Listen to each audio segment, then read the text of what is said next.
पूजनीय अश्वघोष बालते जी, अश्वघोष महातेरा बालते जी को वंदन करते हुए, आनंद मथुर बालते जी को वंदन करते हुए, धूमशील बालते जी को वंदन करते हुए, शंकरप्रिय बालते जी और निभान बालते जी प्रमुख जितना भी भंते जी उपस्थित हुआ है सबको मैं सही दिल से वंदन करते हुए, नारी शक्ति मुक्तिदाता डॉक्टर भीमराव अंबेडकर जी का कृतज्ञता अर्पण करते हुए और श्रद्धावान उपासक उपासिका आप सभी को आशीर्वाद देते हुए आप सभी लोग यहाँ पर एकत्रित हुए हैं धम्मज्योति बुद्ध विहार हर्ष विहार पर कड़ीन चिवर दान का जो महासव है उसमें आप सभी लोग सम्मिलित हुए हैं। कुछ लोग कड़ीन चिवर दान का बारे में जानते हैं, कुछ लोग नहीं जानते हैं और जो जानते हैं वो जरूर आज यहाँ पर कुछ ना कुछ लाया है और जिन्होंने नहीं लाया है वो भी अगले साल कोशिश कीजिए या जहाँ पर भी बुद्ध विहार में कड़ीन चिवर दान हो रहा है वहाँ पे कुछ ना कुछ दान करने के लिए। तो ये जो बौद्ध परंपरा का जो कड़ीन चिवर दान है एक भिक्षु के लिए बहुत महत्वपूर्ण है, बहुत पुण्यकर्म लगते हैं कड़ीन चिवर लेने के लिए भी, विशेषण उपासक उपासिका लोगों के लिए भी बहुत पुण्य अर्जित करने के लिए अच्छा सुनहरा मौका है।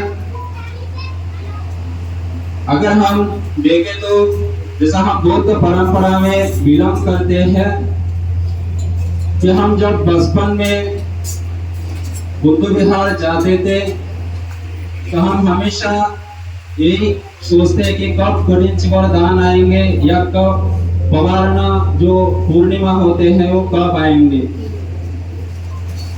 पवारना पूर्णिमा का जो सीजन होता है या जिस पूर्णिमा होते हैं पवारना का दिन उस दिन भी आकाश दीप उड़ाया जाते हैं और बाद में चिवरदान होते हैं।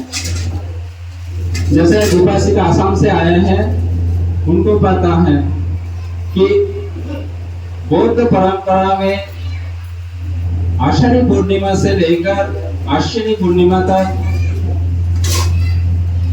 जो 3 महीने का जो वर्षवास होता है एक बौद्ध परंपरा में जिस बुद्ध विहार में एक भिक्षु रहता है उनको आराधना करना पड़ता है। ये बौद्ध परंपरा की बात है। जैसे जुलाई 6 या 12 तारीख को जो आषाढ़ी पूर्णिमा शुरू हुआ था एक हफ्ता पहले जिस बुद्ध विहार में भंते जी रहता है तो उनको आसपास का जो बुद्ध विहार का जो उपासक उपासिका संघ है उनको इनवाइट करते हैं कि भंते जी आप आने वाला जो 3 महीने का जो वर्षवास है आप हमारे बुद्ध विहार में वर्षवास का अधिष्ठान कीजिए या वर्षवास का संकल्प कीजिए। हम आपको ये 3 महीने तक सेवा करेंगे, चतुर्पैता से लेकर दवाई पानी से लेकर चिवर से लेकर। जब भंते जी को आराधना करते हैं तब उनके वर्षासाठी का चिवर दिया जाता है या स्नान वस्त्र आप कह सकते हैं, स्नान वस्त्र जो हम चिवर के अंदर पहनते हैं। ये स्नान वस्त्र इसलिए दिया जाता है कि जो भंते जी यहाँ पर अधिष्ठान करते हैं वो ये 3 महीने तक वो जब स्नान करते हैं वो चेंज करके दूसरा चेंज करके, लेकिन कंटिन्यू जो वर्षासाठी का जो चिवर दान करते हैं वो कंटिन्यू उनके पास 3 महीने तक वो रखते हैं। तो यहाँ दिल्ली में देखिए, कोई इनविटेशन करे या इनवाइट करे या ना करे, भांते जी का एक उम्र रहता है। जैसा 20 साल के बाद उपसंपन्न होने के बाद वो चिवर, कड़ी चिवर के लिए वर्षवास अधिष्ठान करते हैं, तो उसका वर्षवास कितना हुआ है कितना नहीं हुआ है वो वर्षाशाली का चिवर के बाद वो गिनती किया जाता है। तो आप उसमें आराधना करे या ना करे, भक्ति स्वयं वो अधिष्ठान या भगवान बुद्ध का सामने जाकर वो अधिष्ठान करते हैं। फिर 3 महीने का समय में उपासक उपासिका का बहुत एक बड़ा कर्तव्य रहता है।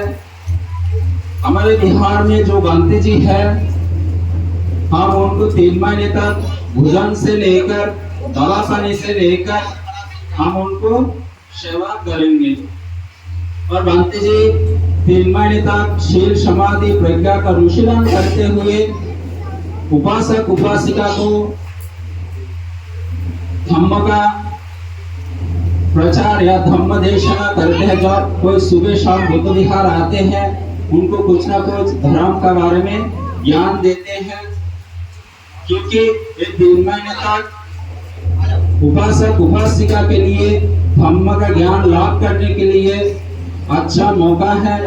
क्योंकि भक्त जी बुद्ध विहार में अधिष्ठान करते हैं और 3 महीने तक बुद्ध विहार में रहते हैं।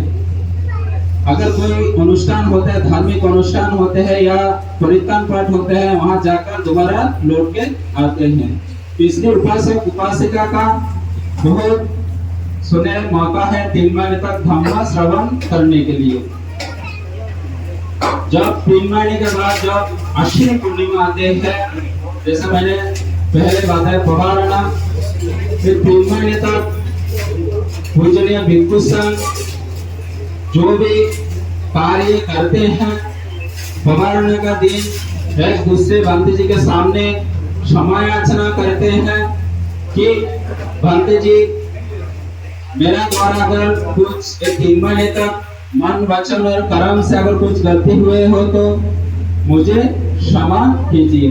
तो पवारणा का दिन भंते लोग एक दूसरे से क्षमा याचना करते हैं। फिर इसके बाद अश्विनी पूर्णिमा से लेकर कार्तिक पूर्णिमा तक 1 महीने का समय में जिस बुद्ध विहार में भंते जी अधिष्ठान करते हैं, भंते जी रहते हैं, तो उस टाइम में कोई भी एक दिन या संडे शनिवार या रविवार हो, एक दिन फिक्स करते हैं कि इस दिन बुद्ध विहार में चिवरदान, कड़ी चिवरदान होना चाहिए। देखिए ये जो कड़ी चिवरदान का जो डेट है, आप लोग सोचते हैं कि मेरे कहने पर भंते जी को करना पड़ेगा। अगर हम नीति के अनुसार या रूल के अनुसार देखें तो भंते जी डिसाइड करते हैं कि उस दिन मुझे करना है। ऐसा नहीं कि आप लोग फ्री नहीं है, भंते जी फ्री है या भंते जी फ्री है आप फ्री नहीं है, ऐसा नहीं है। भंते जी डिसाइड करेंगे कि कौन से दिन चिवरदान करना है। तो आगे से भंते जी का मार्गदर्शन, भंते जी का जिस दिन अच्छा लगता है, सुटेबल टाइम है, उस दिन चिवरदान करना चाहिए। ये परंपरा का जो बातें हैं, दिल्ली में थोड़ा सा अलग है, अपनेपन दिखाते हैं, इसलिए कभी कभी भंते लोग भी पीछे हट जाते हैं, जय जैसा है ऐसा ही चलने दो। लेकिन जो बौद्ध परंपरा है, उन लोग भंते जी के आगे रखते हुए उन लोग बैठते हैं कि कौन से दिन चिवरदान करना है, और भंते जी हमको बताइए कि कौन सा दिन आपको अच्छा दिन लग रहा है, कौन से दिन आप कंफर्टेबल है। इसी कार्य में आज यहाँ पर चिवरदान हो रहा है। तो ये जो चिवरदान है, चिवरदान मैंने पिछले साल भी बताया किस कारण से कड़ी चिवरदान का शुरुआत हुआ है। बाबा नगर से 30 भिक्षु लोग श्रावस्ती जैतवन में भगवान बुद्ध से मिलने के लिए बाबा नगर से जब निकल पड़े, तो कुछ दिनों के बाद ये जो वर्षवास का आषाढ़ी पूर्णिमा है वो शुरू हो गए थे। तो 30 भिक्षु लोग साकेत नगर में ये जो 3 महीने का जो वर्षवास अधिष्ठान है, ये 30 भिक्षु वहां पर अधिष्ठान किए थे। फिर अधिष्ठान करने के बाद जब आषाढ़ी पूर्णिमा या वर्षवास समापन हो गए थे, तो श्रावस्ती जेतवन और से उन लोग गया, भगवान बुद्ध से मिला। भगवान बुद्ध ने उनसे कुशल विनिमय पूछा। ये जो 30 भिक्षु थे उन लोगों के पास एक ही चिवर था। ये चिवर उन लोगों ने 3 महीने तक वो यूज किया है। अगर कोई कपड़े लीजिए, अगर 3 महीने तक वो यूज करता है वो खराब हो जाते हैं, फट जाता है। तो भगवान बुद्ध ने ये 30 भिक्षु का हालत देखकर यही बताया कि ये भिक्षु आप 3 महीने तक जब वर्षवास अधिष्ठान करते हैं, मैं अनुमति देता हूँ आप एक कठिन चिवर दान का जो नियम है आप प्रचलन कीजिए। ये 10,000 साल पहले यानी भगवान बुद्ध का बुद्धत्व के बाद 20 साल के करीबन 20 साल के बाद एक कठिन चिवर दान का जो महासव है वो शुरू हुआ है। और उसमें महाउपासिका विशाखा भी शामिल है। तो महाउपासिका विशाखा ने पहले चिवर दान किए थे, तो इसलिए आप बहुत भाग्यशाली है जिन जिन लोगों ने आज चिवर लाया है। एक महिला के महाउपासिका विशाखा के माध्यम से ये चिवर दान का जो परंपरा शुरू हुआ है। तो इसलिए जिन जिन लोगों ने आप चिवर लाया है, साधुवत है, साधुवत है, साधुवत है।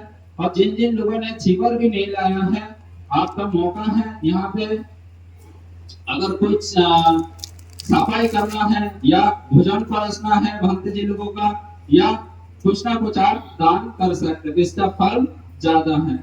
इसलिए बेनिफिट भी है। जो चिवर लेंगे भक्त जी, आप जो चिवर दान कठिन चिवर लेंगे उनका भी बेनिफिट है। और उनके पास वो 3 महीने तक वो चिवर रखेंगे। फिर बाद में उनका इच्छा हुआ, कोई अगर प्रोग्राम हो रहा है कोई जगह पे, तो बिना इनविटेशन से वो जा सकते हो, भगवान बुद्ध का कहना है। तो एक पावर है कठिन चिवर दान का, चिवर का एक पावर है। वो कोई उपासक के घर जाके वो भोजन कर सकता है। तो इसलिए बहुत आप लोग भाग्यवान है कि आप लोगों ने आज चिवर लाया है।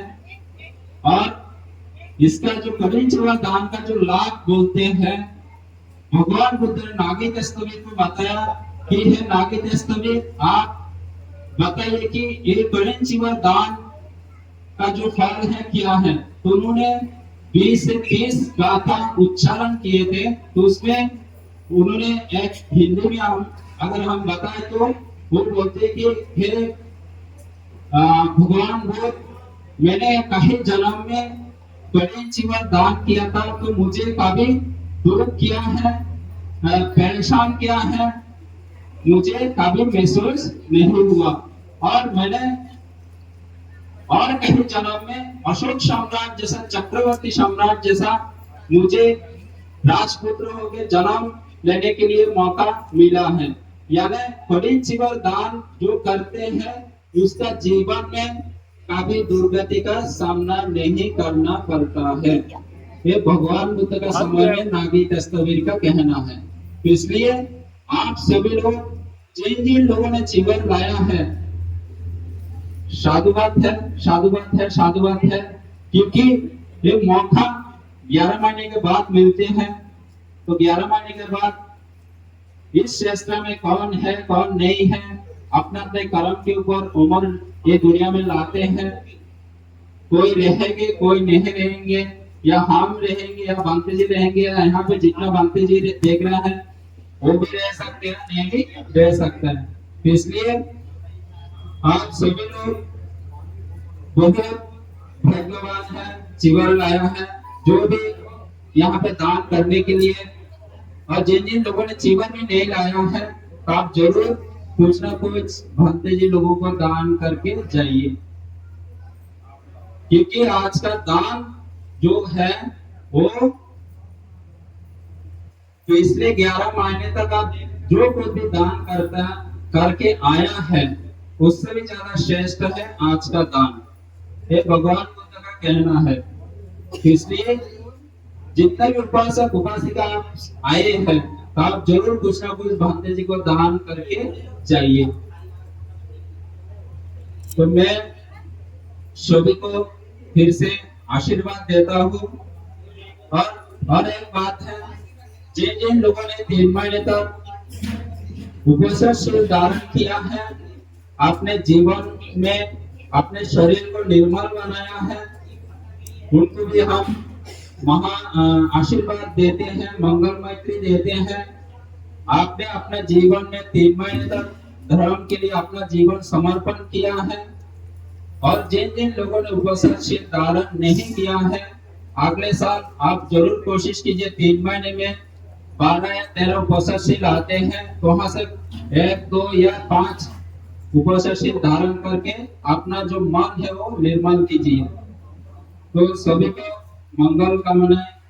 आप अपना कीमती समय देकर एक अड़िंचवत दान सफल करने के लिए और विशेष पूजनीय धम्मशील पंत जी की आराधना पर आप सभी लोग आया है। चाहे उन्होंने 5 पंत जी लेकर ये धम्मदान या कड़िंचवत दान कर सकते हैं, लेकिन उनका भी इच्छा हुआ हम जिस शास्त्र में धम्मदान के लिए जाते हैं, जो जान पहचान उपासक उपासिका है, हम सबको ये धम्म के लाभ उठाने के लिए, कड़िंचवत दान के लाभ उठाने के लिए सबको हम बुलाएंगे।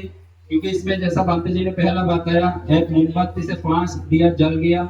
इसी तरीके से आप सभी को एक दूसरे को बुलाया है और आप यहाँ से कुछ ना कुछ धम्म का लाभ करके आप अपने परिवार में, अपने समाज में, अपने देश में अपने कुछ बातें उनको शेयर करेंगे। तो इसी तरीके से धर्म का प्रचार प्रसार होगा। और ये वर्षवास का समय इस बुद्ध विहार से 3 महीने तक जो भिक्षाटन का कार्यक्रम था वो भी जारी का जो है वो भी हमने संपन्न किया है। इसमें भी धर्म का प्रचार प्रसार होते हैं। तो हम फिर से कई दिन से आपको शुभकामनाएं देते हैं। आप लोग 3 महीने तक पूज्य धम्मशील पंत जी को सपोर्ट किया है, उनको मार्गदर्शन पर आप चले हैं। तो फिर से कहीं सही दिल से यानी निर्मल दिल से हम आशीर्वाद करते हैं। आपका जो आज के कड़िंचवत दान का जो फल से आपका जो मन का जो इच्छाकांक्षा है, परिवार का जो इच्छाकांक्षा है, आप अपने मन में रखकर वो संकल्प कीजिए और महान भिक्षु संघ जब आशीर्वाद देंगे तो आप उसमें मन उच्चारण कीजिए।